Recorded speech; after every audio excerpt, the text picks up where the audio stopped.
And welcome back into the Rowdy Studio. I'm Stephen Levine, sitting alongside Tom Vandervoort. Just got finished watching the Coke Zero 400 from Daytona International Speedway. I still don't know how Tony Stewart won that race. Well, he's won 4 of the last 8 July Daytona races, and now he's got 3 wins on the season. Well, look, he got a great push from Kasey Kahne, but it's still hard to believe he beat the Roush Fenway Fords, Matt Kenseth and Greg Biffle. But Tony Stewart is a master at Daytona. It strikes me he's getting into this Dale Earnhardt territory where he wins everything at Daytona except for the Daytona 500. Well, he's now won the second most races at Daytona across all 3 series behind Dale Earnhardt Sr. Yeah. So Tony Stewart with 3 wins now, I think we can say, okay, he's punched his ticket to the chase.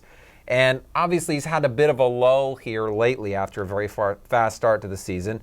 And as funky as Daytona is. You just called a 3-race winner a guy who's at a lull. Yeah, how ironic is that? He had a little lull. Yeah. He had a lull.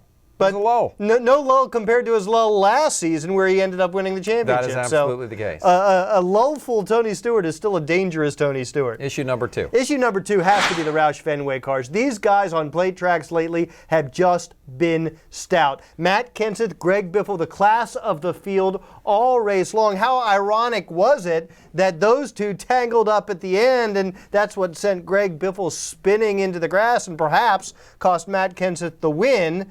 But he's still atop the standings, has solidified his points lead in the series. Well, you have to look at it this way. They really couldn't have asked for a better setup for a green-white checker finish than Matt Kenseth first, Greg Biffle third, which meant he was directly behind Matt and able to push him. And even though Tony and Kasey got a good run there, you know, Biffle and Kenseth came back and appeared to have the thing in hand until Tony got that tremendous push from Kasey Kahne and was able to get in front of those guys. So I think if you're Matt Kenseth and Greg Biffle, you just have to say, hey, that's the way it goes sometimes.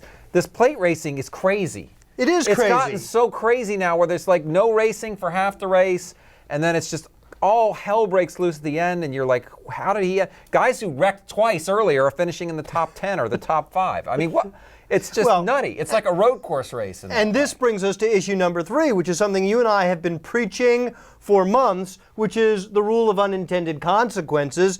Daytona, NASCAR brings all these new rules to Daytona to make the cars overheat more quickly. And Jeff Gordon said it. He said, look, dude, I can't race. Well, I think that's the thing. It's become a temperature management game. So many times you heard on the radio in this race, hey, if you'll just push me, we can make a move. Sorry, dude, can't do it. I'm too hot. And the drivers are managing their temperatures of their cars. That's what they have to spend a lot of time doing. So I don't think we're where we need to be yet with this rules package. At Daytona in particular, if handling comes back into it, I think that is a very positive change. Handling's not going to come back for a couple of years. I don't know. I don't know that. But Look. I'm not complaining, okay? I'm just saying I don't think we're where we need to be just I'm not yet. complaining, but I have to say, just on a personal level, if it was a choice between what we saw tonight and tandem drafting, I'd prefer to go back to the tandems. It's just me. Well, there was passing for the lead with the tandem draft. There wasn't much of that. Exactly. Till the last 10 laps. So. All right, hope you guys enjoyed the race. For Tom Vandervoort, I'm Stephen Levine. Very special thank you to Bristol Motor Speedway for bringing you today's Rowdy Big 3. Oh, yeah. It's big.